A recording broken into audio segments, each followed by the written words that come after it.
Yeah, wonderful people, viewers and subscribers. I want to tell you that Nigeria has officially become the corruption destination of the entire world. Any fugitive, any criminal that is running away from their country is finding a safe haven in Nigeria. And this one is an express example, because even the country like India have written a letter to Nigeria prompting them that they are giving safe haven to those who are fugitives in their country. And they have come into Nigeria to now operate freely with the backing of the Nigerian government. Make una will listen to this one. It will shock you.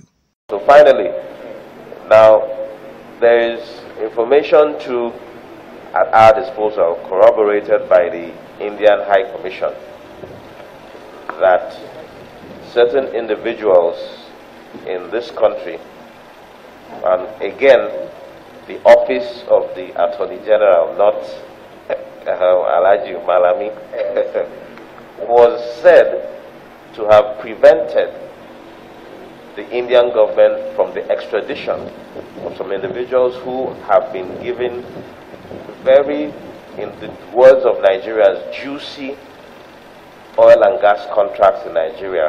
The owners of the Sterling Group, Nitin Sandesara, Chetankuma Sandesara, his wife and brother, the Indian High Commission, we have a copy of the letter from them here, have confirmed that these individuals are fugitives from their country because of the fact that they defrauded banks for billions of dollars, and that they were informed they are taking refuge in Nigeria.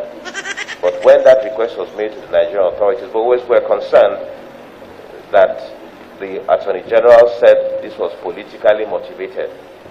So you refused to honor that expedition request, even though we have treaties with them and even though there are United Nations conventions in this regard. And what informs the concern for us as well is the fact that we are also aware this same company is now the operator of the Kolmani field. There's some other oil and gas contracts, drilling wells in, like my colleague said, in Kwale and other places. So we do not understand how the Nigerian government will be shielding these individuals and allowing them to do business. We can also avail you a copy of this for correspondence, where they have very clearly advised that it was the Indian government's desire for these individuals not to be allowed to be given any kind of status here. We are hearing, we are not certain about this, that they now have Nigerian passports. They are now allowed to thrive and do business here when they are wanted in their own country in this purpose. Can you imagine? Can you imagine? If I'm wondering, so this thing is happening to this level. We know that Nigeria has been infested with impunity, especially under this APC government since the inception of this Buhari to Tinubu administration. To be honest with you, this is the height of it. That a government that came on the heels of fighting corruption is now becoming corruption and impunity personified.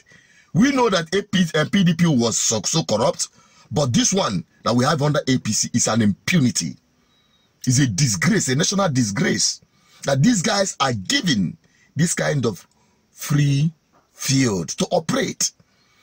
Because it is only in Nigeria, through corruption and impunity, that they amass so much wealth to themselves at the detriment of Nigerian people. Well, Nigerians should see it. That is exactly the reason why they are hell-bent to make sure that the vote of the people during this election and the man of the moment, P2B and Dati, will not manifest, that they will not become the president of this country, because that is exactly the impunity that must be dismantled for the freedom of all Nigerian people. I'm only a voice, an advocate for good governance. What's your thought on this? Drop it on the comment section. Help me share it and expose this situation to all Nigerians to see what is at stake. I'm only a voice, like I said, an advocate for good governance. Share this video. Bye-bye for now. And don't forget to subscribe, like, and share.